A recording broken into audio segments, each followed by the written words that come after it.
भाइयों बहनों और हमारे यहाँ स्वतंत्र सेनानियों के परिवारजनों, हमारे बीच एक शहीद की धर्मपत्नी भी यहाँ उपस्थित है, उनको भी मैं नमन करता हूँ।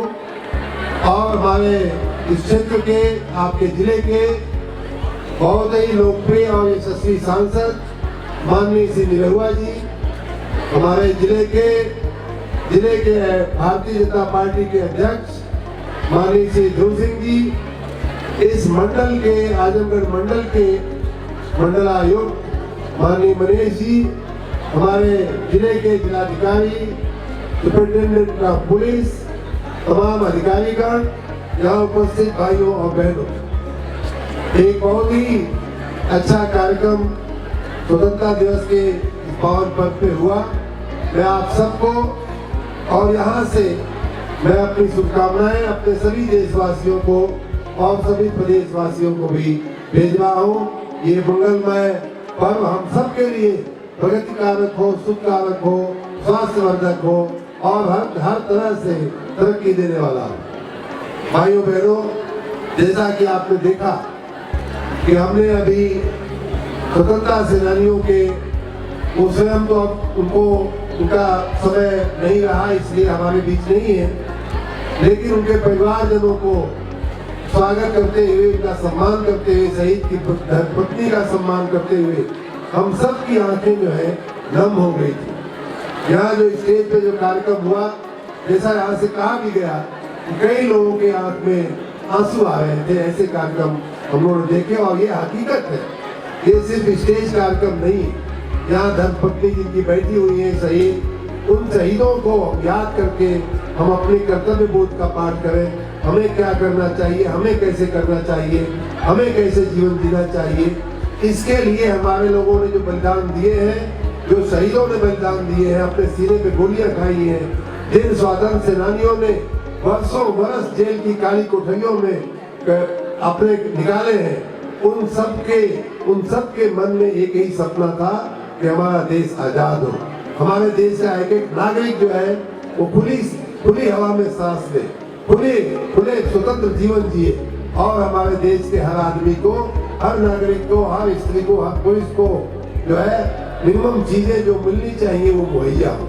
इन सपनों के साथ उन लोगों ने अपने प्राणों की आहुति दे दिया। भाइयों बहनों, उनके लिए, उन सभी वीर शहीदों के लिए, उन सभी स्वतंत्र सेनानियों के लिए आप सब एक बार फिर से बहुत जोर से तालियां बजाएंगे।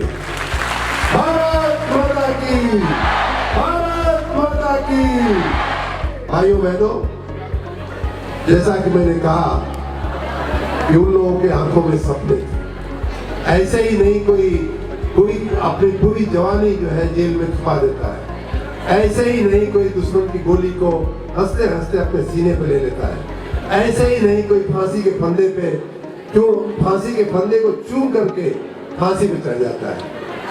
ये उनका जज्बा था हमारे आपके लिए कि हमारे आने वाली जो पीढ़ी है, हमारे आने वाली जो संतानें हैं, जो भाई बहन है, वो सुख चैन से अपने देश में खुली हवा में सांस ले सके, खुली हवा में जी सके। भाइयों बहनों, हमारे माननीय प्रधानमंत्री माननीय नरेंद्र मोदी जी अपने देश को विकसित करने के लिए बहुत कुछ कर रहे हैं। हमारे माननीय मुख्यमंत्री जी माननीय योगी आदित्यनाथ जी दिन रात हमें आपको एक बेहतर जीवन देने के लिए लगे हुए हैं।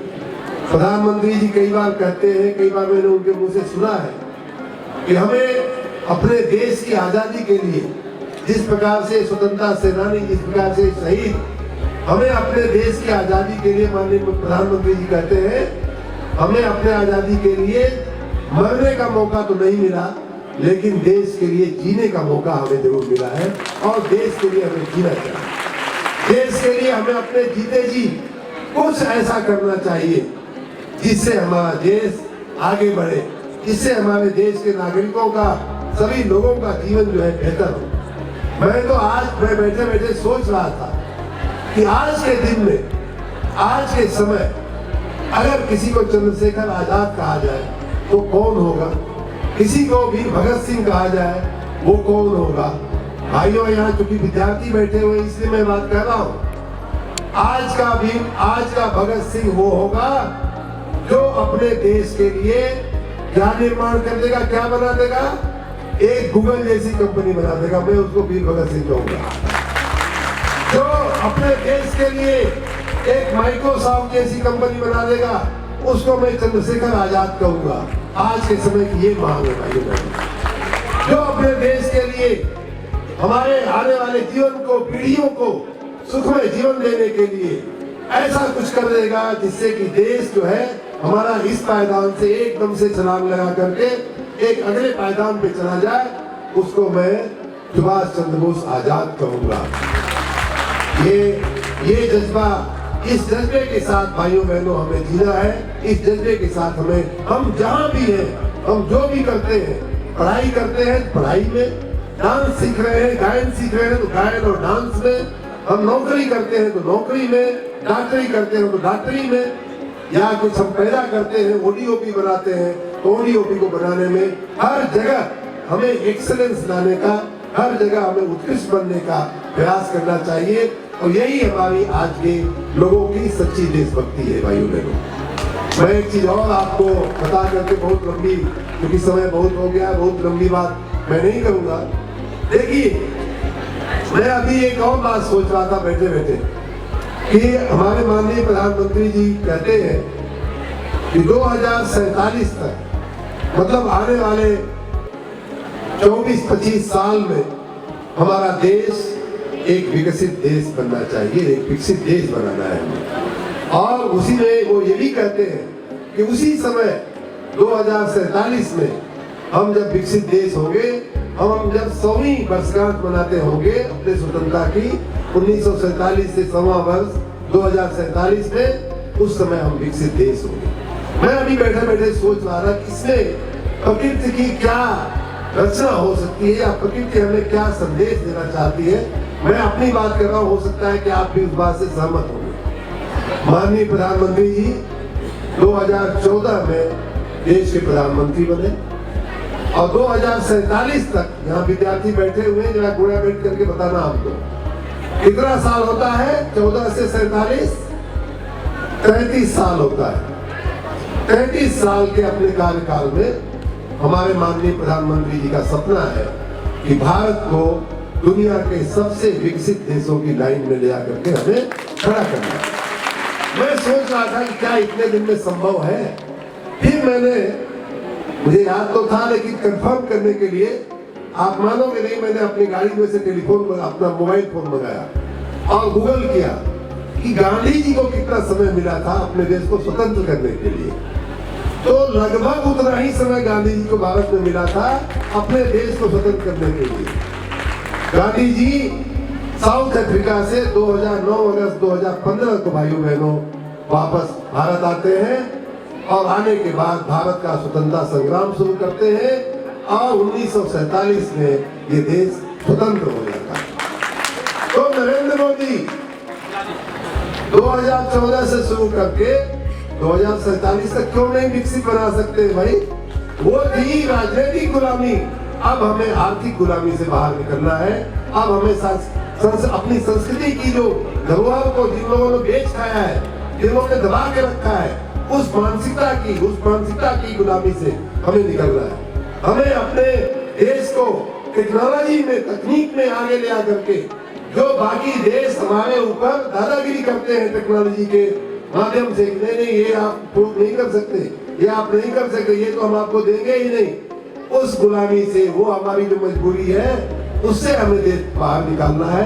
2047 तक आपके और हमारे कर्मों के द्वारा, आपके और हमारे वचनों के द्वारा, कार्यों के द्वारा ये देश 2047 तक विकसित देश बन के रहेगा, इसमें मुझे कोई शंका नहीं दिखाई देती। और इसमें इस पीढ़ी का जो बच्चों ने यहाँ इतने अच्छे कार्यक्रम किए, मैं आप सबको बधाई देते हुए सभी बच्चों को जिन्होंने कार्यक्रम किया, अपने देश के बहुत ही प्रतिष्ठित कलाकार जो आपके सांसद हैं माननीय निरहुआ जी, वो भी आप लोगों की प्रस्तुति पर खड़ा हो करके ताली बजा रहे थे, आपने शायद देखा नहीं हो। तो इतना अच्छा कार्यक्रम यहाँ बच्चों ने किया है। बच्चों में, हमारे लोगों में इतना टैलेंट है, इतना उनके अंदर बुद्धि है, इतना काम करने की सामर्थ्य है, मेहनत करने की शक्ति है कि हमारा देश वैसे ही आगे बढ़ जाना चाहिए था, लेकिन दुर्भाग्य से पिछला 70 साल जो है, जो स्वतंत्रता के बाद के 70 साल हमने गंवा दिए। अगर सही नेतृत्व मिला होता तो ये देश कब का विकसित राष्ट्र बन गया होता। भाइयों बहनों, इस मौके पे मैं आप सबको एक बार फिर से बधाई और शुभकामना देते हुए मैं आशा रखता हूँ कि हम लोग अपने देश को, अपने प्रदेश को और खास करके अपने इस क्षेत्र को, पूर्वांचल के क्षेत्र को, क्योंकि पूर्वांचल का जो क्षेत्र है आप सब जानते हैं कि थोड़ा पीछे हम रह गए। हमें और मेहनत करनी पड़ेगी, हमें दूसरों से ज्यादा दौड़ना पड़ेगा, हमें दूसरों से ज्यादा तत्परता दिखानी पड़ेगी, तब जा करके हमारा देश जो है विकसित संतुलित देश बनेगा। और आपकी जानकारी के लिए यहाँ कहा भी गया, भारत देश का बड़ा ही गौरवशाली स्थान था, बड़ा ही गौरवशाली इसका जो प्राचीन है, इसका पूर्व काल जो है हमारा बहुत ही गौरवशाली रहा है। वेदों में, हमारे पुराने ग्रंथों में एक संस्कृत में कहा गया है, गायन्ति देवा किल गीत कानी धन्यास्तुते भारत भूमि भागे। देवता भी भारत में पैदा होने के लिए वो इच्छा करते हैं, झंकते हैं। झंकना सब समझ रहे होंगे आप लोग कि हमारा भाग्य, भगवान करे हमारा जन्म जो है कहीं भारत की भूमि भाग पे हो जाए। गायन्ति देवा किल गीत कानी धन्यास्तुते भारत भूमि भागे। और उस समय और क्या, अभी भी अब से लेकर के आने वाले दिनों में हम और मेहनत करके सच में इन कहावतों को हम पूरा करेंगे। सच में जो सोने की चिड़िया कही जाती थी भारत, उसको हम उस अपने स्थान को प्राप्त करेंगे। आपको इसी शुभकामना के साथ पुनः स्वतंत्रता पर्व की बधाई देते हुए मैं अपनी बात पूरा करता हूँ। हमारे साथ एक बार फिर बोलिए, भारत माता की, भारत माता की, भारत माता की। वंदे वंदे वंदे। धन्यवाद, बहुत धन्यवाद।